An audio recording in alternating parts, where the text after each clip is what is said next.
Hello everyone, কেমন আছো? আশা করি সকলেই ভালো আছো। আমি অনেকটাই ভালো আছি। তো তোমাদের সামনে নতুন একটা ভিডিও নিয়ে হাজির হলাম। তো দেখো, সকালবেলা আমি আর মেয়ে একটু বেরিয়েছিলাম। বাইরের পরিবেশটা দেখো কত সুন্দর।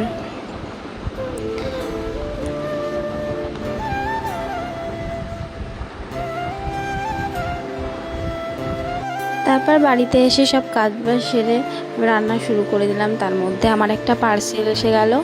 আর আজকে দুধটা কেটে গেছিলো, তো ভাবলাম মেয়ের জন্য একটু মিষ্টি বানিয়ে দিই, কারণ ও মিষ্টি খেতে খুব পছন্দ করে। তারপর আজকে দুপুরবেলা আজকে বানালাম একটু বিরিয়ানি। মেয়ে বিরিয়ানি হলে আর কিছুই খেতে চায় না, ও ওটাই সারাদিন খেতে থাকে। এটা আমার ফার্স্ট টাইম ভয়েস ওভার দিয়ে ভিডিও, জানি না কেমন হয়েছে, অবশ্যই জানিও। ভিডিওটা যদি তোমাদের ভালো লাগে তো অবশ্যই লাইক কমেন্ট শেয়ার করো। আর আজকের মতো টাটা, ভালো থেকো সকলে।